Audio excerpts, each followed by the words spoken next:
তো দুনিয়ার সমস্ত লেখকেরা বই লিখেই দাবি করে যে আমার বইয়ের মধ্যে ভুল থাকতে পারে, ত্রুটি থাকতে পারে।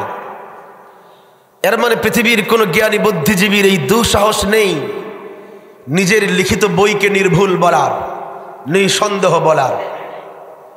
কিন্তু এর উল্টা কোরআন এমন এক বই, কোরআন এমন এক কিতাব, যেই কিতাব তার সূচনা লগ্নে, যেই কিতাব তার আগাজে, যেই কিতাব তার দ্বিতীয় পৃষ্ঠায় গোটা বিশ্বের সমস্ত জ্ঞানী বুদ্ধিজীবীদেরকে কোরআন চ্যালেঞ্জ করে বলে, জালিকাল কিতাব, ওই যে কিতাবটা, জালিকাল কিতাব, ওই যে কিতাবটা, যেই কিতাব তোমাদের মসজিদের তাকে তাকে আছে, জালিকাল কিতাব, ওই যে কিতাবটা, যেই কিতাব কোটি হাফেজের সিনায় আছে। আল্লাহ বলেন জালিকাল কিতাব, ওই যে কিতাবটা, যেই কিতাব ফজরের নামাজে পড়ো, জোহরের নামাজ, আসরের নামাজ, মাগরিবের নামাজ, এশার নামাজ, তাহাজ্জুদ নামাজ, ঈদের নামাজ, আওয়াবিন নামাজ, ইশরাকের নামাজে পড়ো। আল্লাহ বলেন জালিকাল কিতাব, ওই যে কিতাবটা, যেই কিতাব পড়তে হাত ধুয়েছ, মুখ ধুয়েছ, পবিত্র হয়েছ। জালিকাল কিতাব, ওই যে কিতাবটা, যেই কিতাব দুই মলাটের মাঝখানে আছে। আল্লাহ বলেন জালিকাল কিতাব, ওই যে কিতাবটা, এই কিতাবটাকে দুনিয়ার ঔপন্যাসিকের লেখা, উপন্যাস মনে করো না, দুনিয়ার কবির লেখা, কবিতার বই মনে করো না, দুনিয়ার সাংবাদিকের লেখা ভ্রমণ কাহিনী মনে করো না যে এর মাঝেও বুঝি ত্রুটি আছে। আল্লাহ বলেন না না, এই কিতাব পড়ো, আগে নিজের ঈমান বানাও, নিজের আকীদা ঠিক করো। সূরা বাকারা পড়ো, আলে ইমরান পড়ো, সূরা নিসা পড়ো, সূরা মায়েদা পড়ো, সূরা তাগাবুন পড়ো, সূরা ইয়াসিন পড়ো, 113 সূরা পড়ো। আগে নিজের ঈমান বানাও, নিজের আকীদা ঠিক করো। জালিকাল কিতাব, ওই যে কিতাবটা, লা রাইবা ফিহ, এই কিতাবের মাঝে কোনো ভুল নেই, এই কিতাবের মাঝে কোনো ত্রুটি নেই, এই কিতাবের মাঝে কোনো সন্দেহ নেই। এর মানে এই কিতাব আল্লাহ পাঠাইছেন, কোনো সন্দেহ নেই। এই কিতাব আরবের জন্য হেদায়েত, কোনো সন্দেহ নেই। এই কিতাব অনারবের জন্য হেদায়েত, কোনো সন্দেহ নেই। এই কিতাব পুরুষের জন্য হেদায়েত, কোনো সন্দেহ নেই। এই কিতাব নারীদের জন্য হেদায়েত, কোনো সন্দেহ নেই। এই কিতাব শিক্ষিতের জন্য হেদায়েত, কোনো সন্দেহ নেই। এই কিতাব অশিক্ষিতের জন্য হেদায়েত, কোনো সন্দেহ নেই। এই কিতাব দুনিয়াতে কাজে লাগবে, কোনো সন্দেহ নেই। এই কিতাব কবরেও কাজে লাগবে, কোনো সন্দেহ নেই। এই কিতাব হাসরেও কাজে লাগবে, কোনো সন্দেহ নেই। এই কিতাব জান্নাতেও কাজে লাগবে, কোনো সন্দেহ নেই। এই কিতাব আল্লাহ পাঠিয়েছেন, কোনো সন্দেহ নেই। এই কিতাব জিবরাইল এনেছেন, কোনো সন্দেহ নেই। এই কিতাব নবীর উপরে 23 বছরের নবুয়তি জিন্দেগিতে সূরা সূরা করে, পাঠ করে, রুকু করে নবীর উপরে নাজিল হয়েছে। এই কিতাবের একটা নুক্তা, একটা জের, একটা জবর, একটা পেশের মাঝে কোনো সন্দেহ নেই। যেই ব্যক্তি কোরআনে সন্দেহ করে তার ঈমানে সন্দেহ আছে, কোরআনে কোনো সন্দেহ নেই। কোরআনে কোনো সন্দেহ আছে? সন্দেহ? কোরআন এক লা রাইব কিতাব, এক নিঃসন্দেহ কিতাব। আচ্ছা আমাকে বলেন তো, কোরআনে সন্দেহ নাই কিন্তু কোরআনের ব্যাপারে সন্দেহকারী নাই? আমার কথা মনে আপনারা বুঝেন? কোরআনে কোনো সন্দেহ আছে? মাইকের আওয়াজে মনে কিছু বুঝেন না আপনার? আমার তো মেজাজ খারাপ হচ্ছে আওয়াজের উপরে।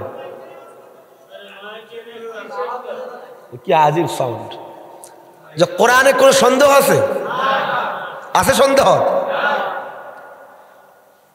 কোরআনের সন্দেহ নাই, কিন্তু কোরআনের ব্যাপারে সন্দেহকারী নাই। বুঝাইতে পারি নাই?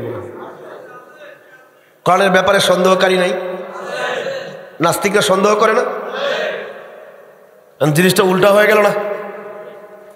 কোরআনে কোনো সন্দেহ নেই, কিন্তু কোরআনের ব্যাপারে সন্দেহকারী আছে। তো কেমন হলো বুঝেন? একটা উদাহরণ দিলে বুঝবেন। এক ব্যক্তি রাতের বেলা তার বাড়ির ছাদে উঠছে। তো ছাদে ওঠার পরে তাকায় দেখে আকাশে খুব সুন্দর চাঁদ উঠছে। তো আকাশে যখন পূর্ণিমা চাঁদ উঠে দেখতে সুন্দর লাগে না? সবার কাছে কিন্তু সুন্দর লাগে না। এই জন্য দেখবেন যেই দিন আকাশে একদম শুক্লপক্ষের চতুর্দশী চাঁদ উঠে, পূর্ণিমা চাঁদ উঠে, ওই দিন রাতের বেলা দেখবেন কুকুর সবচেয়ে বেশি ঘেউ ঘেউ করে। এর মানে কুকুরের কাছে আকাশের সুন্দর চাঁদটা সুন্দর লাগে। বুঝতে পারিনি? সুন্দর লাগে। এর মানে কি বোঝা গেল? সুন্দর জিনিসকে সুন্দর লাগার জন্য এই ভিতরে সুন্দর একটা হৃদয় লাগে। যার হৃদয় কলুষিত, নোংরা, এর কাছে ভালো জিনিসও ভাল লাগে। সবার কাছে কি মাহফিল ভাল লাগে? সবার কাছে কি আজান ভাল লাগে? এর মানে কি আজান ভালো জিনিস না? আজান ভালো জিনিস, মাহফিলও ভালো জিনিস, কিন্তু সবার কাছে ভাল লাগে। এর মানে ভালো জিনিসকে ভালো লাগার জন্য ভিতরে সুন্দর হৃদয় লাগে। বুঝেন? এখন ওই লোক যখন দেখলো আকাশে পূর্ণিমা চাঁদ উঠছে, তো লোকটা তার বিবির ডাক দিয়েছে। বিবি বুঝেন তো? রামগঞ্জের মানুষ। বিবি ইংলিশ শব্দ না, ওয়াইফ বাংলা। হ্যাঁ, ওয়াইফ বাংলা না? বিবি বাংলা না ওয়াইফ বাংলা? কেমনে কম? আমরা তো এখন পেছনের মানুষটা ব্যাকডেটেড মানুষ। এখন আমরা যেমনি ইয়েস নো ভেরি গুড মার্কা ইংরেজি বলেন গোড়ার টিম, আমরা তো কিছু বুঝি না যে কোনটা বাংলা আর কোনটা ইংলিশ। তো বিবি বুঝেননি আপনারা? বিবি বুঝেন তো? আচ্ছা, তো লোকটা তার বিবিকে বললো যে একটু ছাদে আসো। কেন? একটু পূর্ণিমা চাঁদ দেখবো দুইজনে। তো এই লোকটার বিবি রাতের বেলা তার ছোট্ট 1.5-2 বছরের ছোট বাচ্চাকে নিয়ে ঘুমাচ্ছিল। তো ছোট বাচ্চারা বয়স কম হবার কারণে ছোট কালে বিছানারে টয়লেট মনে করে মাঝে মাঝে অনেক কিছু করে। তো বাচ্চারা বিছানারে টয়লেট মনে করে যা কিছু করে, এটার আতরের সুঘ্রাণ করে না? সুগন্ধওয়ালা জিনিসটা দুর্গন্ধওয়ালা জিনিস। এ কথা বুঝেননি আমার? এটা সুগন্ধওয়ালা জিনিসটা দুর্গন্ধওয়ালা জিনিস। তো ছোট বাচ্চা নিয়ে ঘুমাচ্ছিল, ছোট বাচ্চা বিছানার টয়লেট মনে করে একটা কিছু করছে। তো এই দুর্গন্ধওয়ালা জিনিসটা মহিলা যেহেতু রাতের বেলার লাইট অফ করে রাখছে, অন্ধকার ছিল, তো মহিলার হাতের আঙ্গুলে ওই দুর্গন্ধওয়ালা জিনিস একটু লাগছে। অন্ধকারের কারণে মহিলার খবর নেই। স্বামী বলল ছাদে যাই, আকাশের চাঁদ দেখব। তো স্বামীর সাথে ওই মহিলা ছাদে গেছে। ছাদে যাবার পরে এবার স্বামী দেখাচ্ছে, দেখো কি সুন্দর চাঁদ। এখন মহিলাও হাত বাড়াইছে, হ্যাঁ চাঁদ দেখতে বড্ড সুন্দর, কিন্তু আজকের এই চাঁদ থেকে একটু একটু গন্ধ আসে। আজকের এই চাঁদ থেকে একটু একটু গন্ধ আসে। আচ্ছা আমাকে বলেন তো, রামগঞ্জের মানুষ, গন্ধটা কি চাঁদ থেকে আসে না তার আঙুল থেকে আসে? বলেন বলেন, কোত্থেকে আসে গন্ধ? চাঁদে না তার আঙুলে? আরে গন্ধ কোথায়? তো যেই কুলাঙ্গার বলে কোরআনে সন্দেহ আছে, ওই কুলাঙ্গারের জন্মে সন্দেহ আছে, কোরআনে কোনো সন্দেহ নেই। কোরআনে কোনো সন্দেহ আছে? সন্দেহ? কোরআন এক লা রাইব কিতাব। যে বলে কোরআনে সন্দেহ আছে, তার জন্মে সন্দেহ আছে, কোরআনে কোনো সন্দেহ আছে? কোরআনে সন্দেহ বলতে গেলে অনেক লম্বা হবে, আমি লম্বা বলবো না, সংক্ষেপ করব। কোরআনের অনেকগুলো নাম আছে। একটা নাম আমার সাথে বলেন, বলেন কালামুল্লাহ। আরে গোনা হবে না, গোনা হবে না, বলেন কালামুল্লাহ। কোরআনের আরেকটা নাম আছে কিতাবুল্লাহ। পেছনে ওনারা মনে করতেছে আমার সাথে বললে মনে হয় গুনাহ হবে, বরং এর উল্টা দিন শিখার নিয়তে বলবেন। আপনার নিচে আপনি মনে করতেছেন খড়কুটা বিছানো, কিন্তু আল্লাহর নবীর পবিত্র জবান বলেছেন যেই ব্যক্তি দিন শিখতে শুরু করে তার পায়ের নিচে আল্লাহর নূরের ফেরেশতা নূরের পাখা বিছায়া দেয়। তো বলেন কিতাবুল্লাহ, কালামুল্লাহ। এবার বুঝেন কিতাব আর কালাম কাকে বলে। কিতাব বলা হয়, যেমন ধরেন এই যে একটা কাগজ, এই কাগজের মধ্যে আমি কিছু লেখলাম, লেখা আপনার হাতে ধরাইয়া দিলাম, এটার নাম কিতাব। এটার নাম কি? গুনাহ হবে না বললে? এটার নাম কি? মানে যেইটা লিখে দেওয়া হয়, যা লিখে দেওয়া হয় এটার নাম কিতাব। এটার নাম কি ভাই? দুই নম্বর জিনিস বুঝেন, কালাম। কালাম কাকে বলে? এই যে আমি বকবক করতেছি এটার নাম কালাম।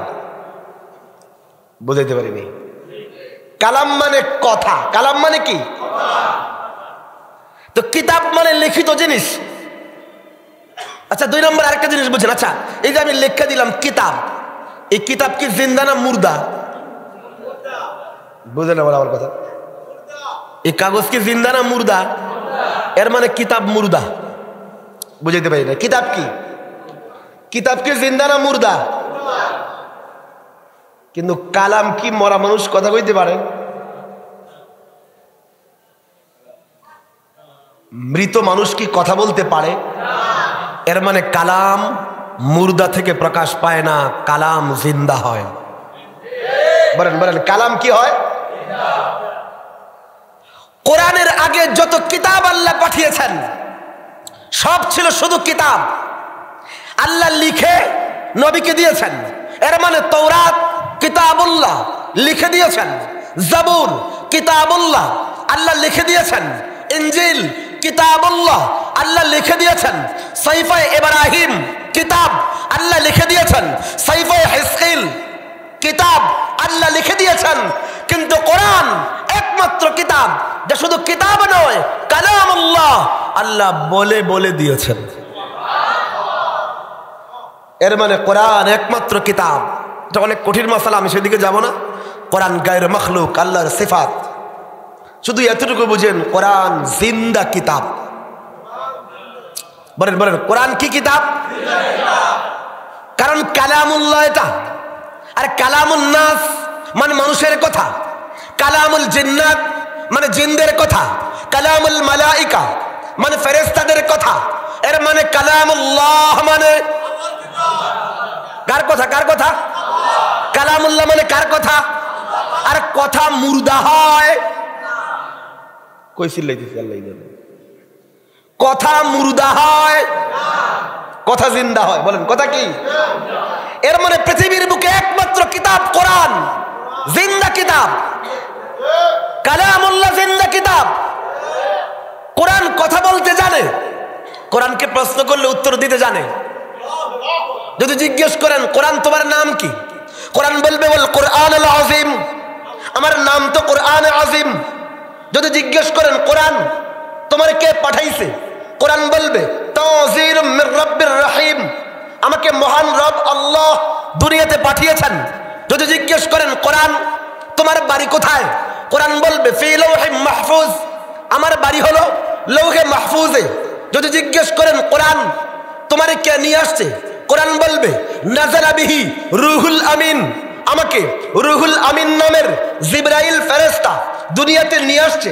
যদি জিজ্ঞেস করেন কোরআন তুমি কার উপরে নাজিল হয়েছো, কোরআন বলবে নুজিলা আলা মুহাম্মদ, আমি নবী মুহাম্মদুর রাসূলুল্লাহ সাল্লাল্লাহু আলাইহি ওয়াসাল্লামের উপরে নাজিল হয়েছি। যদি জিজ্ঞেস করেন কোরআন তুমি কোন ভাষায় নাজিল হয়েছো, কোরআন বলবে বিলিসানিন আরাবিয়্যিম মুবিন, আমি কোরআন তো আরবি ভাষায় নাজিল হয়েছি। যদি জিজ্ঞেস করেন কোরআন তুমি কোন মাসে নাজিল হয়েছো, কোরআন বলবে শাহরু রমাদানাল্লাযী উনজিলা ফীহিল কুরআন, আমি কোরআন তো রমজান মাসে দুনিয়াতে নাজিল হয়েছি। যদি জিজ্ঞেস করেন কোরআন রমজান মাসের কোন সময়ে নাজিল হয়েছো, কোরআন বলবে ইন্না আনজালনাহু ফী লাইলাতিল কদর, আমি তো লাইলাতুল কদরে সবে কদরে দুনিয়াতে নাজিল হয়েছি। যদি জিজ্ঞেস করেন কোরআন তুমি কেন নাজিল হয়েছো? কোরআন বলবে হুদাল্লিল মুত্তাকিন, হুদাল্লিন নাস ওয়া বাইয়িনাতিম মিনাল হুদা ওয়াল ফুরকান। আমি কোরআন তো মুত্তাকিনদের এবং সমস্ত মানুষের হেদায়েতের জন্য নাজিল হয়েছে। যদি জিজ্ঞেস করেন কোরআন তোমার মাঝে কোনো সন্দেহ আছে? কোরআন বলে না না, যালিকাল কিতাব লা রাইবা ফিহি, আমি কোরআনের মাঝে কোনো সন্দেহ নেই। যদি জিজ্ঞেস করেন কোরআন তোমাকে কে কে ধরতে পারবে আর কার কার ধরা নিষেধ? কোরআন বলে লা ইয়ামাসসুহু ইল্লাল মুতাহহারুন, আমি কোরআনকে একমাত্র পবিত্র ব্যক্তি ধরতে পারবে, অপবিত্র ব্যক্তিদের জন্য আমি কোরআন ধরা নিষেধ। যদি জিজ্ঞেস করেন কোরআন তোমারে তেলাওয়াত করুম কেমনে? কোরআন বলে ওয়ারাত্তিলিল কুরআনা তারতিলা, আমি কোরআনকে তারতিলের সাথে ধীরস্থির ভাবে মদ গুন্না ঠিক রাইখা আদবের সাথে তেলাওয়াত করবা। যদি জিজ্ঞেস করেন কোরআন তোমাকে তেলাওয়াত করা হলে আমরা শুনবো কেমনে? কোরআন বলে ওয়াইদা কুরিআল কুরআনু ফাসতামিউ লাহু ওয়া আনসিতু, আমি কোরআনকে যখন তেলাওয়াত করা হবে তখন মনোযোগ সহকারে শুনবা এবং চুপ করে থাকবা। যদি জিজ্ঞেস করেন কোরআন তোমাকে হেফাজত কে করবে? কোরআন বলে ইন্না নাহনু নাযালনা যিকর ওয়া ইন্না লাহু লাহাফিজুন, এই কোরআনকে আল্লাহ নাজিল করেছেন, আল্লাহ এই কোরআনের হেফাজত করবেন। যদি জিজ্ঞেস করেন কোরআন তোমার ব্যাপারে কেউ যদি সন্দেহ করে তার উত্তর দিমুখী? কোরআন বলে ওয়া ইন কুনতুম ফি রাইবিম মিম্মা নাযালনা আলা আবদিনা ফাতু বিসূরাতিম মিন মিসলি, আমি কোরআনের ব্যাপারে কেউ সন্দেহ করলে তারে বলবা কোরআনের মতো ছোট্ট একটা সূরা বানিয়ে দেখাও। কোরআন এমন এক কিতাব, কোরআন এমন এক কিতাব যে তেলাওয়াত করে তাকে কারিউল কোরআন বানিয়ে দেয়, যে মুখস্থ করে তাকে হাফিজুল কোরআন উপাধি দেয়, যে ব্যক্তিদের মাআনি মাতালেব তাফসীর মুখস্থ করতে পারে তাকে মুফাসসিরে কোরআন বানিয়ে দেয়, যেই ব্যক্তি আমল করতে পারে তাকে জাহান্নাম মুক্ত করে জান্নাতের মালিক বানায় দেয়। কোরআন এমন এক কিতাব, অনেক লম্বা হয়ে যাবে বললে আমি সংক্ষেপ করতেছি। আমি 2 নম্বর আয়াত যেটা তেলাওয়াত করেছি, বলেন মালিকি, গুনাহ হবে না, গুনাহ হবে না। কাগজ কলম দিয়ে আমি লিখে দিতে পারবো। একবার মালিকি বলবেন, মিম আলিফ লাম কাফ, একবার বলবেন আপনার আমল নামায় নিশ্চিত নিশ্চিত 40টা নেকি আল্লাহ লিখে দিবেন। কারণ কোরআনের প্রতি অক্ষরে কয় নেকি? সন্দেহ আছে আপনাদের? বলেন মালিকি, পেছনের ওনাদের মনে হয় সন্দেহ আছে, বলেন মালিকি ইয়াউমিদ্দিন। সারা জিন্দেগি পড়ছেন, আজকে আমি তর্জমা শেখাবো। ওয়াজ তো বহুত শোনেন, আজকে নিয়ত করেন দিন শিখবো। বলেন কি শিখবো? আবার বলেন মালিকি ইয়াউমিদ্দিন। আচ্ছা কি তর্জমা? আল্লাহ বলেন বান্দা আমি কিয়ামত দিবসের মালিক। আল্লাহ কিয়ামত দিবসের, আল্লাহ কিয়ামত দিবসের। আমি একটা প্রশ্ন করব, ওই প্রশ্নের উত্তর দিয়ে আমার বয়ান শেষ, বুঝেন? আচ্ছা প্রশ্ন হলো, আল্লাহ বললেন আল্লাহ কিয়ামত দিবসের মালিক, আল্লাহ কিয়ামত দিবসের, আরে ভাই গুনাহ হবে না, বলেন না কিয়ামত দিবসের। আমি আল্লাহর উপরে ভরসা করে বলি 1 ঘন্টা বসেন, বাড়িতে যাওয়ার সময় দিল সাক্ষী দিবে আজকে ওয়াজ শুনছি আর না শুনছি কিছু দিন শিখছি। কি শিখছি? দিন শিখলে গুনাহ হয় না তো? ফেরেশতা মাইটার দেয় না তো রামগঞ্জ এলাকায়? দিন শিখলে মাইট দেয় ফেরেশতা, বুঝেন? আমার প্রশ্ন হলো, আচ্ছা আল্লাহ বললেন আল্লাহ কিয়ামত দিবসের মালিক, কিয়ামত দিবসের, আবার বলেন না কিয়ামত দিবসের। কিন্তু আমরা ছোটকাল থেকে শুনে আসছি আল্লাহ কিয়ামত দিবসের বিচারক। আল্লাহ হাসরের ময়দানে বিচার করবেন, যারা নেক কাজ করে গেছে তাদের বিচার করে জান্নাত দিবেন, আর যারা গুনাহের কাজ করে গেছে তাদের বিচার করে জাহান্নাম দিবেন। এর মানে আমরা জানি আল্লাহ কিয়ামত দিবসের বিচারক, আল্লাহ কিয়ামত দিবসের। এর মানে আমাদের নাকিস আকল অনুযায়ী এই আয়াত হওয়ার কথা কাজী ইয়াউমিদ্দিন, কাজী ইয়াউমিদ্দিন, আল্লাহ কিয়ামত দিবসের বিচারক। এবার প্রশ্ন বুঝেন, আমাদের প্রশ্ন হলো আচ্ছা আল্লাহ কিয়ামত দিবসে বিচার করবেন, এর মানে তিনি বিচারক, তো আল্লাহ নিজেকে কিয়ামত দিবসের বিচারক না বলে মালিক বললেন কেন? প্রশ্ন বুঝেননি? আল্লাহ কিয়ামত দিবসের বিচার করবেন, এর মানে তিনি কিয়ামত দিবসের বিচারক, তো আল্লাহ নিজেকে বিচারক না বলে আল্লাহ কি বললেন? আমি কিয়ামত দিবসের মালিক। বলেন বলেন, কি বললেন? তো প্রশ্ন হলো বিচারক না বইলা মালিক বললেন কেন? এই প্রশ্নের উত্তর দিয়ে আমার বয়ান শেষ, বুঝেন?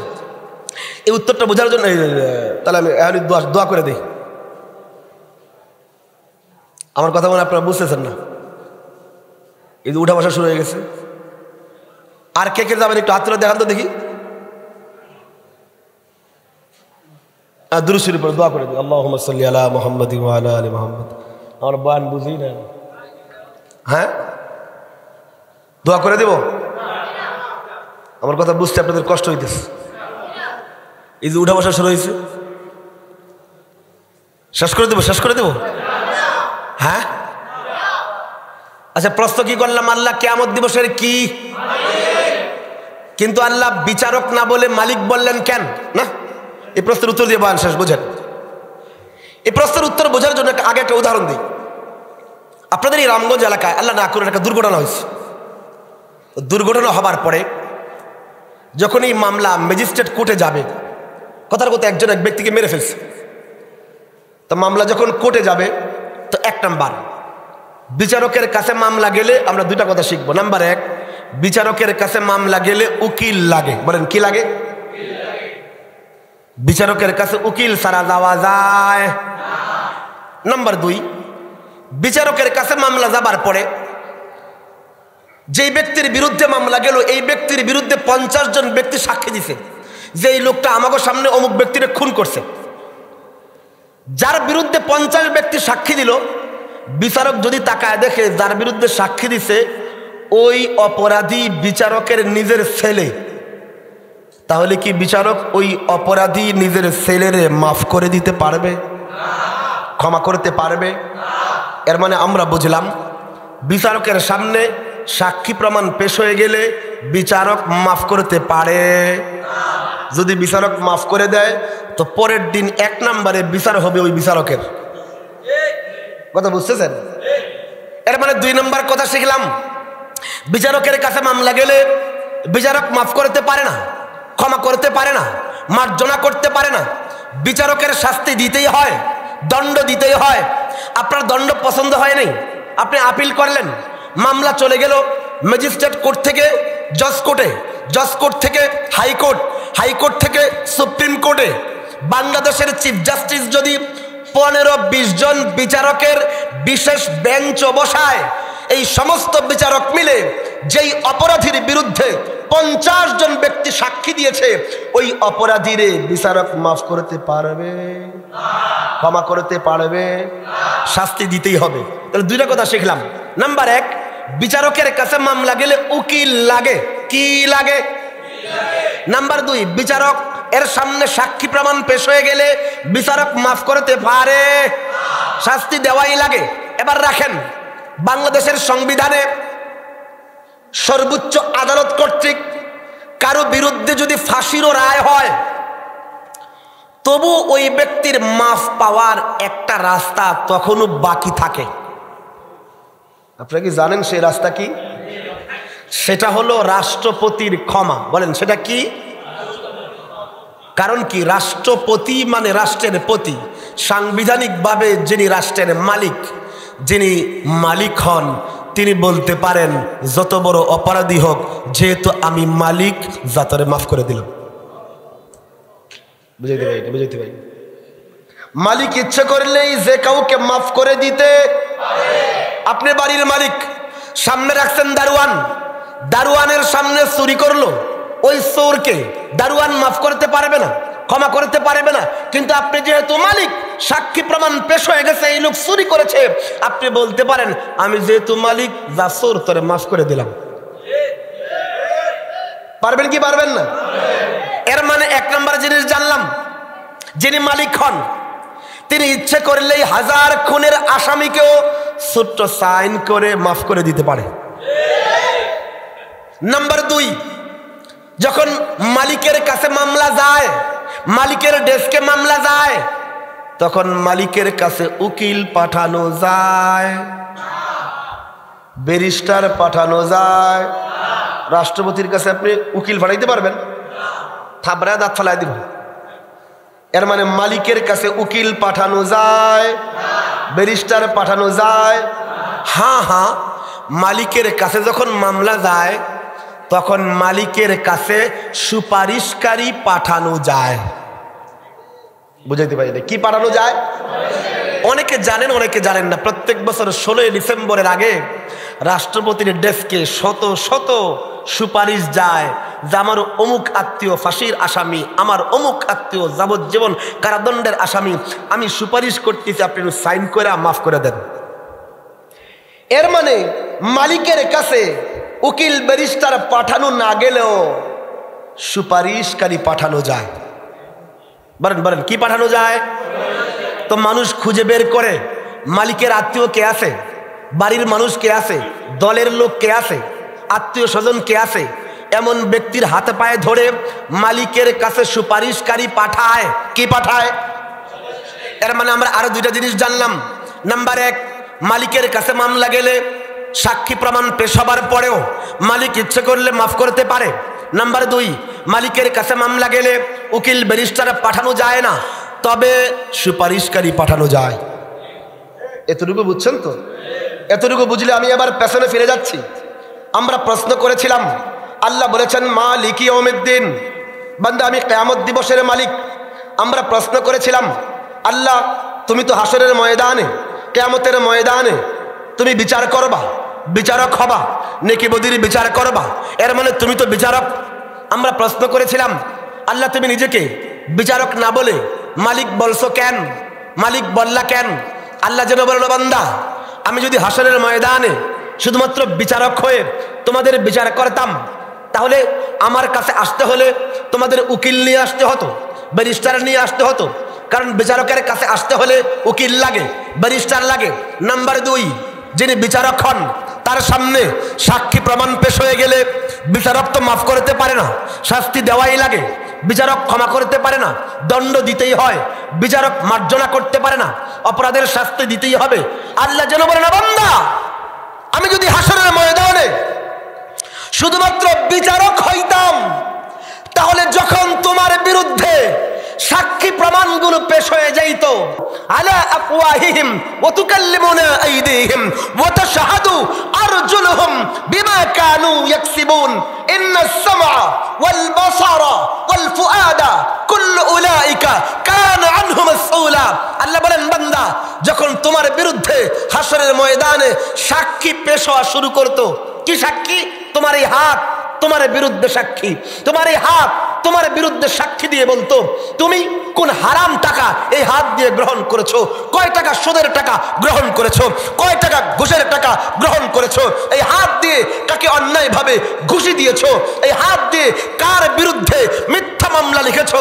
তোমার এই হাত তোমার বিরুদ্ধে সাক্ষী দেবে, তোমার এই চোখ তোমার বিরুদ্ধে সাক্ষী দিয়ে বলবে সিনেমা কয়টা দেখেছো, নাটক কয়টা দেখেছো, ড্রামা কয়টা দেখেছো, অশ্লীল মুভি কতগুলো দেখেছো, বাজে পোস্টার কতগুলো দেখেছো, কতগুলো নগ্ন ফিল্ম দেখেছো। তোমার এই চোখ তোমার বিরুদ্ধে সাক্ষী দিবে, তোমার এই কান তোমার বিরুদ্ধে সাক্ষী দিবে। দুনিয়া জানে না, তোমার কান জানে তুমি কত গান শুনেছো, কত অশ্লীল গানের ডায়লগ শুনেছো। তোমার এই কান তোমার বিরুদ্ধে সাক্ষী দিবে, তোমার জবান তোমার বিরুদ্ধে সাক্ষী দিবে, তোমার পা তোমার বিরুদ্ধে সাক্ষী দিবে। এমন কি যেই জমিনে দাঁড়িয়ে পাপ করেছো, যেই জমিনে দাঁড়িয়ে গুনাহ করেছো, ওই জমিন তোমার বিরুদ্ধে সাক্ষী দিবে। ও বান্দা, তোমার 2 কাঁধের ফেরেশতা কিরামান কাতিবিন ইয়ালামুনা মা তাফআলুন, তোমার এই 2 কাঁধের ফেরেশতা তোমার বিরুদ্ধে সাক্ষী দিবে। আল্লাহ বলেন, বান্দা আমি যদি শুধুমাত্র বিচারক হইতাম, তোমার এই চোখ কান জবান হাত পা যখন তোমার বিরুদ্ধে সাক্ষী দিয়ে দিত, বিচারক তো কাউকে মাফ করতে পারে না, বিচারক তো কাউকে ক্ষমা করতে পারে না, বিচারক তো কাউকে মার্জনা করতে পারে না, শাস্তি দিতেই হয়। আমি আল্লাহ যদি শুধুমাত্র বিচারক হইতাম, তো হাসরের ময়দানে তোমাদের অনেক বড় বড় পিশাব আল্লামাও আমি আল্লাহর দরবার থেকে ক্ষমা পাওয়ার কোনো সুযোগ পাইতা না। কিন্তু আল্লাহ বলেন, না বান্দা মালিক ইয়াউমিদ্দিন, আমি আল্লাহ কিয়ামত দিবসের মালিক। সুনানে তিরমিজির হাদিসের অনুবাদ শোনাচ্ছি। হাসরের ময়দানে এমন ব্যক্তিও আসবে, আল্লাহ বলবেন, বান্দা দুনিয়া জানে না, দুনিয়া জানে না, কিন্তু তুমি কি ওই গুনাহ করো নাই? বান্দা বলবে, আল্লাহ করছি। আল্লাহ বলবেন, তুমি ওই গুনাহ করো নাই? বান্দা বলবে, করছি। আল্লাহ বলবেন তুমি ওই গুনাহ করো নাই, বান্দা বলবেন করছি। বান্দা মাথা নামিয়ে দেবে, তাকায় দেখবে গুনাহের পাহাড় জমে গেছে।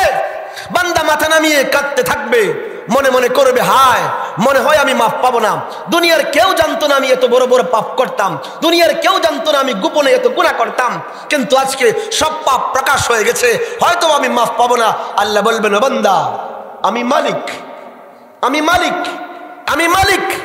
দুনিয়ায় তোর গুনাহ প্রকাশ করে মানুষের সামনে লজ্জা দেই নাই, হাসরের ময়দানে তোর গুনাহ প্রকাশ করে আমি আল্লাহ লজ্জা দেব না, যেহেতু আমি মালিক। সাক্ষী পেশ হয়ে যাবার পরেও আমি যেহেতু মালিক, যা তোরে মাফ করে দিলাম। এর মানে আকাশের নক্ষত্র পুঞ্জ পরিমাণ, জমিনের বালুকা রাশি পরিমাণ, সাগরের ফেনা রাশি পরিমাণ পাপ নিয়ে কোন মানুষ হাসরের ময়দানে উঠবে। আল্লাহ বলবেন সাক্ষী তো পেশ হয়ে গেল, গুনাহের পাহাড় তো জমে গেল, কিন্তু যেহেতু আমি মালিক, যা তোরে মাফ করে দিলাম। কারণ মালিকি ইয়াউমিদ্দিন, মালিকি, আল্লাহ কিয়ামত দিবসের, গুনাহ হবে না, গুনাহ হবে না, আল্লাহ কিয়ামত দিবসের লিমানিল মুলকুল ইয়াউম। আল্লাহ বলবেন বলো আজকের দিনের মালিকানা কার? বলেন কার? লিল্লাহিল ওয়াহিদিল কাহ্হার। এর মানে আল্লাহ কিয়ামত দিবসের মালিক। বলেন কিয়ামত দিবসের। এবার আবার পেছনের কথা আবার সামনে নিয়ে আসি। মালিকের কাছে উকিল পাঠানো যায়, ব্যারিস্টার পাঠানো যায়, হ্যাঁ হ্যাঁ, মালিকের কাছে সুপারিশকারী পাঠানো যায়। বলেন বলেন বলেন, কি পাঠানো যায়? সুপারিশকারী পাঠানো যায়। প্রশ্ন হলো দরবার মালিকের, হাসরের ময়দান দরবার কার? বলেন বলেন, আমি শেষ করে দিচ্ছি, বলেন দরবার কার? হাসরের ময়দান দরবার তো মালিকের। মালিকের কাছে উকিল পাঠানো যাবে না, ব্যারিস্টার পাঠানো যাবে না, হ্যাঁ হ্যাঁ, সুপারিশকারী পাঠানো যাবে। এখন প্রশ্ন হলো মালিক আল্লাহর দরবারে ওই ময়দানে কাকে কাকে সুপারিশকারী পাঠানো যাবে? ময়দানটা এমন ভয়ঙ্কর, ময়দানটা এত বিভৎস, ময়দানটা এমন স্বার্থপর, সেখানে কেউ কাউকে চিনবে না। কোরআনের আয়াত, হাসর সম্পর্কিত আয়াত আগে বোঝা অনেক কঠিন ছিল, কিন্তু এইবারের করুণা আমাদেরকে চোখ দিয়া দেখাইছে। কোরআনে বর্ণিত হাসরের ময়দান সম্পর্কিত প্রত্যেকটা আয়াত দিবালোকের ন্যায় সত্য। আমাদের ঢাকার নারায়ণগঞ্জের বাংলাদেশের এক নামকরা ব্যান্ড দলের গিটারিস্ট মারা গেছিল এই করোনার সময়, করোনায়। এই গিটারিস্টের লাশ 3 দিন পর্যন্ত, এখনো ইন্টারনেটে সার্চ দিলে ওই বিবরণ পত্রিকায় পাবেন। 3 দিন পর্যন্ত ওই গিটারিস্টের লাশ তার নিজের বানানো বিল্ডিং এর সামনে 3 দিন পড়েছিল। বিবি ধরে নাই, ছেলেও ধরে নাই, মেয়েও ধরে নাই, আত্মীয় স্বজন কেউ ধরে নাই। 3 দিন পরে আঞ্জুমান মুফিদুল ইসলামের লোকজন আইসা এই লাশটারে লাওয়ারিস লাশ হিসেবে দাফন করছে। আত্মীয় স্বজন ধরে নাই কেন? ধরলে আমি বিপদে পড়ব। সন্তান ধরে নাই, ধরলে আমি বিপদে পড়বো, আমারও করোনা হতে পারে। আল্লাহ কোরআনে বলেছেন ইয়াউমা ইয়াফিরুল মারউ মিন আখি ওয়া উম্মিহি ওয়া আবি ওয়া সাহিবাতিহি ওয়া বানি। কিয়ামতের ময়দান এমন ভয়ঙ্কর, তোমার আপন ভাই তোমারে চিনবে না। আরে রাখো রাখো, তোমার আম্মা তোমারে ভুলে যাবে, তোমার আব্বা তোমার পরিচয় দিবে না, তোমার সন্তান তোমাকে আব্বা পরিচয় দিবে না। আরে রাখেন রাখেন, একমাত্র আমাদের নবী ছাড়া আগের কোন নবী প্রথম নিজের উম্মতের কথা রাইখা আগে নিজের কথা চিন্তা করবে, উম্মত ভুলে যাবে। নূহ আলাইহিস সালামের মতো নবী, আল্লাহু আকবার, যেই নবী 950 বছর পর্যন্ত, একদিন 2 দিন না, 950 বছর পর্যন্ত উম্মতের দুয়ারে দুয়ারে গিয়ে ঠোকর খাইছেন, ঠোকর। সকালে যাইতেন, ঘাড় ধাক্কা দিয়ে বের করে দিত, উনি আবার যাইতেন, আবার বের করে দিত। এইভাবে একদিন 2 দিন না, 950 বছর পর্যন্ত উম্মতকে জাহান্নাম থেকে বাঁচানোর জন্য এই নবী 950 বছর মেহনত করেছেন। ওই নবী হাসরের ময়দানের ভয়ঙ্কর চিত্র দেখা বলতে থাকবে, ইয়া নফসি, আল্লাহ উম্মত বাদ, আগে আমি। আগে কে? আল্লাহকে আমারে বাঁচাও, উম্মত বাদ। সমস্ত নবীরা উম্মত ভুলে যাবে একমাত্র আমাদের নবী ছাড়া, একমাত্র আমাদের নবী ছাড়া। বাবা আদম বলবে ইয়া নফসি, আল্লাহ আমি, আল্লাহ আমি। নূহ আলাইহিস সালাম বলবেন ইয়া নফসি, আল্লাহ আমি, আল্লাহকে আমারে বাঁচাও। দাউদ আলাইহিস সালাম কাঁদতে থাকবেন আর বলবেন আল্লাহ আমি, ইয়া নফসি, আল্লাহকে আমারে বাঁচাও। সমস্ত নবীরা ইয়া নফসি, ইয়া নফসি করবেন। মানুষ শুনতে পাবে আল্লাহর আরশের ছায়ায়, আল্লাহর আরশের চৌকাঠের পাশ থেকে একটা ভিন্ন ধরনের আওয়াজ শোনা যায়। মানুষ দৌড়ায় যাবে, হায় পুরা ময়দান জুড়ে সমস্ত গাউস, সমস্ত কুতুব, সমস্ত আবদাল, সমস্ত আউলিয়া, সমস্ত পীর, সমস্ত মাশায়েখ, সমস্ত নবীরা ইয়া নফসি, ইয়া নফসি, আল্লাহ আগে আমি, আল্লাহ আগে আমি, আল্লাহ আগে আমারে বাঁচাও, আল্লাহ আমার নফস বাঁচাও। সবাই চিৎকার করে করে আল্লাহর কাছে ফরিয়াদ করতে থাকবে। এর মানে পুরা ময়দান জুড়ে, হাসরের ময়দান জুড়ে এক কুরাস কণ্ঠের আওয়াজ বাজতে থাকবে। কিন্তু আল্লাহর আরশের চৌকাঠের পাশ থেকে একটা ভিন্ন আওয়াজ মানুষ শুনতে পাইবে। মানুষ দৌড়ে যাবে, আরে কে গো? সারা ময়দান জুড়ে এক আওয়াজ শোনা যায়, আল্লাহর এই আরশের পাশ থেকে এক ভিন্ন ধরনের দোয়া কে করতেছে। মানুষ কাছে গিয়ে দেখবে কে যেন নিজের কপাল আল্লাহর আরশের চৌকাঠে ঠেকায়া নিজের চোখের পানিতে আরশের চৌকাঠ ভিজিয়ে ভিজিয়ে কে যেন কেঁদে কেঁদে বলতেছে, ইয়া উম্মতি, ইয়া উম্মতি, আল্লাহ আমার উম্মতরে বাঁচাও। একমাত্র আমাদের নবী হাসরের ময়দানে উম্মত ভুলবে না। এটা আমার প্রসঙ্গের মাঝখানে না, কিন্তু আসলে এই জন্য বলি, এখানে অনেক যুবকরা আছে, এদের জন্য এই অংশটা আমি বলি। আজকে যখন ঢাকা থেকে আসতেছি, এই রাস্তায় এমনও রাস্তা গেছে যে রাস্তায় 4টা 5টা করে গেট বাঁধা। 20 জন 25 জন যুবকের ছবি দেওয়া। এরা ব্রাজিলের সাপোর্টার, এরা আর্জেন্টিনার সাপোর্টার। এদের গেঞ্জিতে ব্রাজিলের পোশাক, এদের গেঞ্জিতে আর্জেন্টিনার পোশাক। এর মানে এই যুবকগুলোরে দেখলে আমি বুঝি এ ব্রাজিলকে মোহাব্বত করে। যুবকের গেঞ্জি দেখলে বুঝি সে মেসিকে ভালোবাসে। যুবকের গেঞ্জি দেখলে আমি বুঝি সে নেইমারকে ভালোবাসে। হাই নবী মুহাম্মদের উম্মত, হাই নবী মুহাম্মদের উম্মত। এই দেশের কোটি যুবকের চেহারা দেখলে কেউ বলবে না সে তার নবীকে ভালোবাসে। এই দেশের কোটি যুবকের গায়ের জামা দেখলে কেউ বলবে না সে তার নবীকে ভালোবাসে। এই দেশের কোটি যুবকের বাড়ি দেখলে কেউ বলবে না এই বাড়িটা নবী মুহাম্মদের ভক্তের বাড়ি।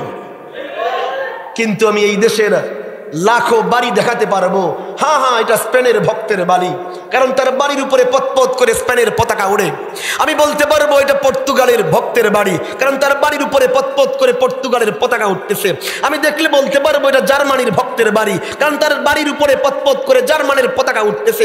আমি দেখলে বলতে পারবো এটা ব্রাজিলের ভক্তের বাড়ি, কারণ তার বাড়ির উপরে পতপত করে ব্রাজিলের পতাকা উঠতেছে।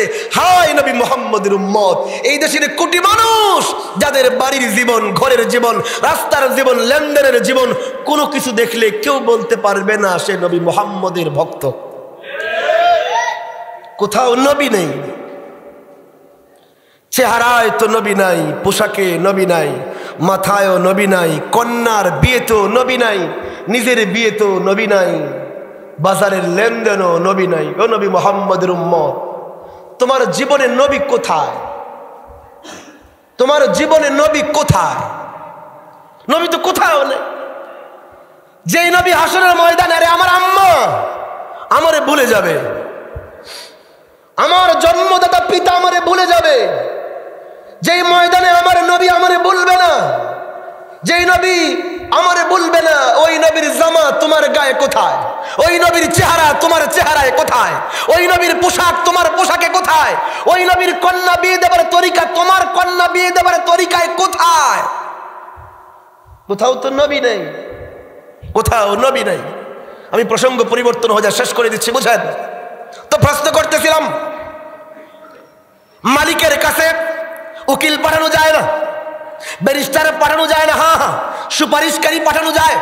এখন প্রশ্ন হলো, দরবার যেহেতু মালিকের, তো সেই ময়দানে কাকে কাকে সুপারিশকারী পাঠানো যাবে? সুনান ইবনে মাজাহ হাদিস নাম্বার 4313 নবীজি বলেন, শোনো, ইয়াশফাউ ইয়াউমাল কিয়ামতি সালাসাতুন, ইয়াশফাউ ইয়াউমাল কিয়ামতি সালাসাতুন। কিয়ামতের ওই মালিকের দরবারে, কিয়ামতের ওই মালিকের দরবারে তুমি তো উকিল পাঠাইতে পারবা না, তুমি তো ব্যারিস্টার পাঠাইতে পারবা না। হ্যাঁ হ্যাঁ, মালিকের দরবারে সুপারিশকারী পাঠাইতে পারবা। আল্লাহর নবী বলেন, শোনো, ইয়াশফাউ ইয়াউমাল কিয়ামতি সালাসাতুন। কিয়ামতের ওই ভয়ঙ্কর ময়দানে মালিক আল্লাহর সামনে 3 প্রকার ব্যক্তিরে সুপারিশকারী হিসেবে পাঠানো যাবে। 3 প্রকার ব্যক্তিরে মালিক আল্লাহর কাছে সুপারিশকারী হিসেবে পাঠানো যাবে। নাম্বার 1 আল আম্বিয়া, নাম্বার 2 ওয়াল উলামা, নাম্বার 3 ওয়াস শুহাদা। নবী, আলেম এবং শহীদ, এই 3 প্রকার ব্যক্তিকে মালিক আল্লাহর কাছে সুপারিশকারী হিসেবে পাঠানো যাবে। কয় প্রকার? কয় প্রকার? হাদিসে আসছে, মান ক্বারাআল কুরআন ফাআহাল্লা হালালাহু ওয়া হাররামা হারামাহু আদখালাহু আল্লাহুল জান্নাহ ওয়া শাফাআহু ফি 10 মিন আহলি বাইতিহি ক্বাদ ওয়াজাবাত লাহুন নার। নবীর পবিত্র জবানে ইরশাদ করেছেন, যেই ব্যক্তি কোরআন মুখস্থ করে এরপরে কোরআন অনুযায়ী নিজের জীবন চালায়, এমন একজন হাফেজ তার 10 জন জাহান্নামী আত্মীয়কে সুপারিশ করে মালিক আল্লাহর কাছ থেকে জাহান্নাম থেকে জান্নাতের মালিক বানিয়ে দেবে। কারণ দরবার কার? মালিকের। বলেন, দরবার কার? দরবার কার? কি চলবে সেখানে? কন্যা কন্যা, কি চলবে সেখানে?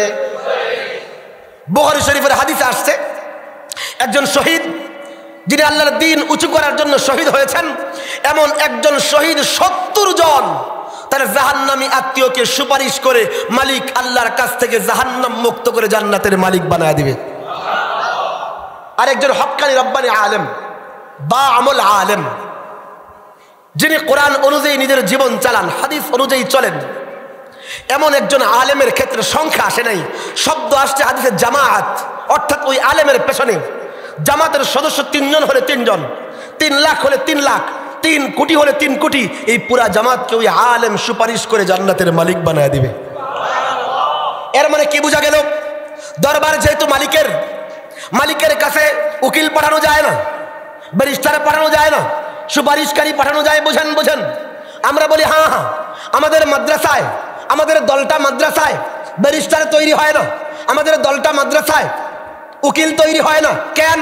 আল্লাহ যদি বলতেন কাজী ইয়াউমিদ্দিন, আমি আল্লাহ কিয়ামত দিবসের বিচারক, বিচারকের কাছে গেলে উকিল লাগে, বিচারকের কাছে গেলে ব্যারিস্টার লাগে, আল্লাহ নিজেকে বিচারক দাবি করলে আমাদের মাদ্রাসাগুলোতেও উকিল তৈরি হতো, আমাদের কওমি মাদ্রাসায়ও ব্যারিস্টার তৈরি হতো। কিন্তু না না, আল্লাহ বলেছেন মালিক ইয়াউমিদ্দিন, আমি আল্লাহ কিয়ামত দিবসের মালিক, মালিকের কাছে উকিল ব্যারিস্টার পাঠানো যায় না, সুপারিশকারী পাঠানো যায়। এই জন্য আমাদের কওমি মাদ্রাসায় হাসরের ময়দান মালিক আল্লাহর সামনের সুপারিশকারী তৈরি করা হয়। কি তৈরি করা হয়? এর মানে এই সকল কওমি মাদ্রাসাগুলো হাসরের ময়দানের মালিক আল্লাহর সামনের সুপারিশকারী তৈরি করার এক একটা ফ্যাক্টরি। এই ফ্যাক্টরি থেকে কি প্রোডাক্ট বের হয়? বলেন, সুপারিশকারী। গুনাহ হবে না, গুনাহ হবে না। কি বের হয়? সুপারিশকারীওয়ালা এই প্রতিষ্ঠানকে মহব্বত করবেন তো ইনশাআল্লাহ? ভালোবাসবেন তো ইনশাআল্লাহ? আপনারা বিরক্ত হইতেছেন, আমার অনেক কষ্ট হচ্ছে। একটা ঘটনা মনে পড়লো, ছোট্ট একটা ঘটনা, এটা বলে শেষ করে দেব। মাদ্রাসা তো এখন সবার ভালো লাগে না। ইবলিস শয়তানদের চিনেন আপনারা? নাম তো জীবনে হলেন না আপনারা, ইবলিসের নাম শুনছেন? একটা কিতাব আছে আল ফকিহ ওয়াল মুতাফাক্কিহ, খতিব বাগদাদি রহমতুল্লাহ লেখা। তিনি তার কিতাবের মাঝে সরদস্য একটা ঘটনা এনেছেন। আমি এই ঘটনা বলে শেষ করে দিচ্ছি, আপনারা বিরক্ত হইতেছেন। ভাই আমার কোনো দোষ নেই, আমার কণ্ঠও নাই, সুরও নাই, বিরক্ত হইতেছেন আপনারা। তো এই ঘটনা বলে শেষ করে দিচ্ছি। আল ফকিহ ওয়াল মুতাফাক্কিহ কিতাবে খতিব বাগদাদি এনেছেন যে ইবলিস শয়তান একবার তারা চেরা চামুন্ডাদেরকে নিয়ে মিটিং বসাইছে। ইবলিসের নাম শুনছো তো আপনারা, না? আচ্ছা, তো ইবলিস যখন তার শয়তানদেরকে মিটিং বসাইছে, তো এক শয়তান হাত তুলছে, ইবলিস সাহেব আমার একখান প্রশ্ন আছে। তো ইবলিস বলে, বলো তোমার কি প্রশ্ন? শয়তান বলতেছে, ইবলিস সাহেব, আমরা আপনার মিশন বাস্তবায়নের জন্য পুরো পৃথিবী ঘুরি, মানুষকে দিন থেকে দূরে রাখি। তো ঘুরতে ঘুরতে মাঝে মাঝে বিভিন্ন দৃশ্য দেখি, আপনার কাছে এসে সংবাদ দিই। তো সংবাদ দিতে গিয়ে মাঝে মাঝে আপনাকে বলি যে অমুক এলাকায় একজন বড় আল্লাহর অলি মারা গেছে, যিনি শুধু আল্লাহর অলি ছিল, সিনাই ইলম ছিল না, বড় একজন বুজুর্গ মারা গেছে। তো আপনি ইবলিসের কাছে বড় বুজুর্গ মারা যাওয়ার কোনো সংবাদ দিলে আপনি ইবলিসকে বেশি একটা খুশি হইতে দেখি না, বেশি একটা আনন্দিত হইতে দেখি না। কিন্তু এর উল্টা, আপনাকে যখন আইসা বলি অমুক এলাকার অমুক রাষ্ট্রের একজন বড় আমলওয়ালা আলেম মারা গেছে, একজন বিজ্ঞ আলেম মারা গেছে, আলেম মারা যাওয়ার সংবাদ আপনি ইবলিসকে দিলে আপনি চেয়ার থেকে উঠা লাফাইতে শুরু করেন, নাচতে শুরু করেন, খুশি হয়ে যান। প্রশ্ন হলো, আমাদের শয়তানদের কাজ হলো মানুষকে আমল থেকে দূরে রাখা। তো বুজুর্গরা বেশি তসবিহ পড়ে, বুজুর্গ বেশি তাহাজ্জুদ পড়ে, বুজুর্গ বেশি আমল করে।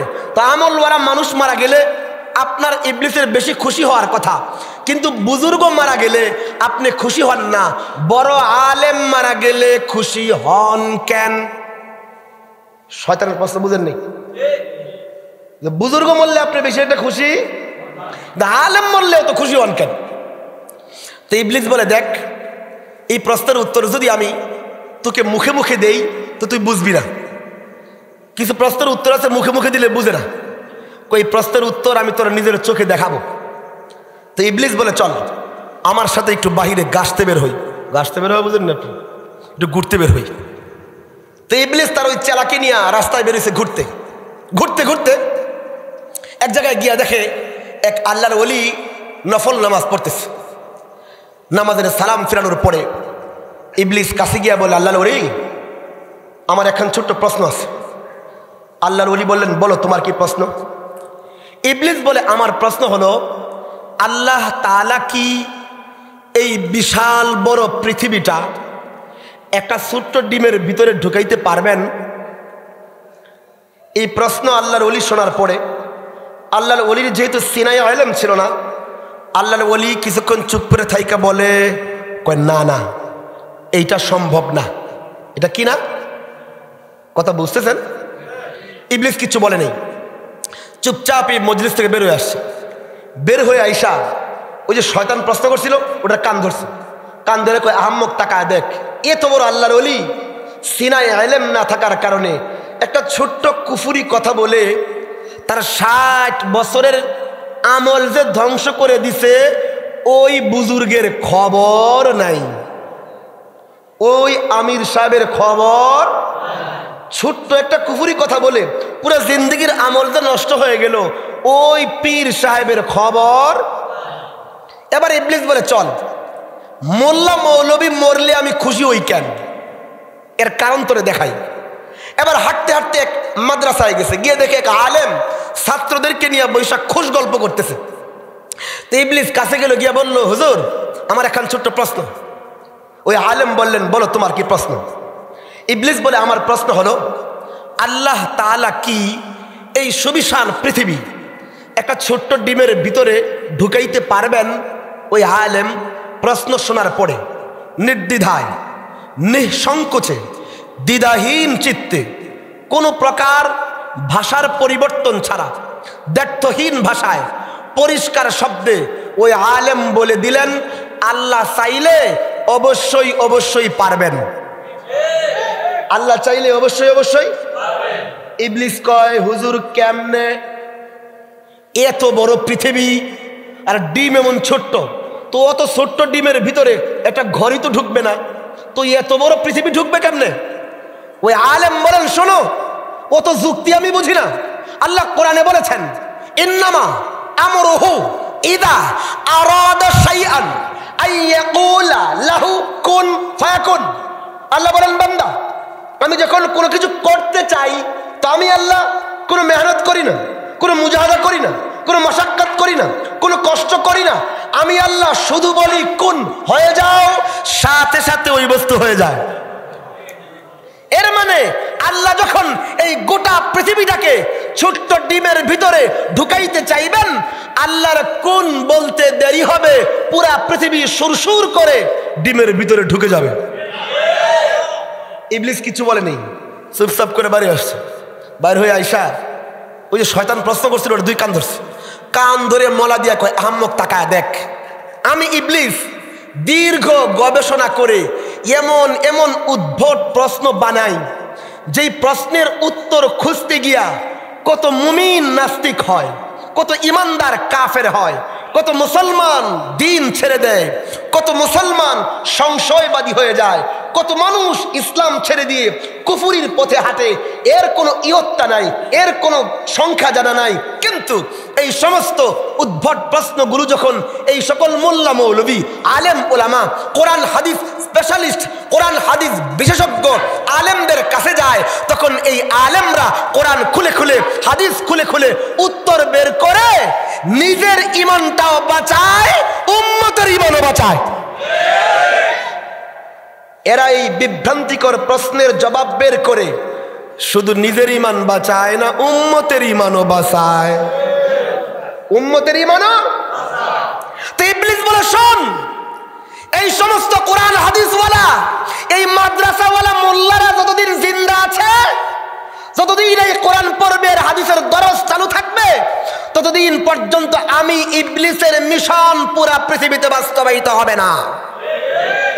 এই জন্য আমি বুজুর্গ মরলে বেশি বেশি খুশি হই না, কিন্তু আলেম বিপদে পড়লেই তাকদিনা দিন নাসি। বাংলাদেশে নাই তো, আলেম বিপদে পড়লে খুশি হয় নাই, আফ্রিকার জঙ্গলে আছে খালি। আলেম জেলখানায় গেলে খুশি হয় নাই, নাই নাই নাই নাই। আলেম মার খাইলে খুশি হয় নাই, বাংলাদেশে তো নাই। আমি ওই কঙ্গু দেশের কথা বলতেছি। আলেম বিপদে পড়লে, আলেম মার খাইলে খুশি হয়, জেলখানায় গেলে খুশি হয়, এরকম লাই মানুষ। যেই সমস্ত লোকেরা দুপে জন্তু মানুষ, চেহারা মানুষ, চামড়ায় মানুষ, কিন্তু আলেম বিপদে পড়লে খুশি হয়, আলেম জেলখানায় গেলে খুশি হয়, আল্লাহর কসম এরা মানুষ রূপী ইবলিস, এরা মানুষ রূপী ইবলিস। এরা কি রূপী ইবলিস? কারণ ইবলিস আলেমের বিপদে পড়লে খুশি হয়, ইবলিস আলেম বিপদে পড়লে মারা গেলে খুশি হয়। এর মানে যেই সমস্ত দুপে জন্তু মানুষ, হক্কানি রব্বানি আলেম জেলখানায় গেলে, মার খেলে, বিপদে পড়লে খুশি হয়, এরা মানুষ রূপী ইবলিস। এরা কি রূপী ইবলিস? চেহারা মানুষের হলেই কি কেউ মানুষ হয়? গর্ব সুরত আদমি ইনসাবুদে, গর্ব সুরত আদমি ইনসাবুদে, আহমদ আবু জাহলে হাম এক সাবুদে। কবি বলেন যে সামরা গোস্তের নাম যদি তোমরা মানুষ কও, তাহলে নবী মুহাম্মদুর রাসূলুল্লাহ সাল্লাল্লাহু আলাইহি ওয়াসাল্লাম আর আবু জাহেলের মধ্যে তোমরা কোনো পার্থক্য খুঁজে পাইবা না। কারণ নবীজির চামড়া ছিল, আবু জাহেলের তো চামড়া ছিল। নবীর কান দুইটা ছিল, আবু জাহেলের কান দুইটা ছিল। নবীরও দুই চোখ ছিল, আবু জাহেলের দুই চোখ ছিল। নবীরও দুই হাত ছিল, আবু জাহেলের দুই হাত ছিল।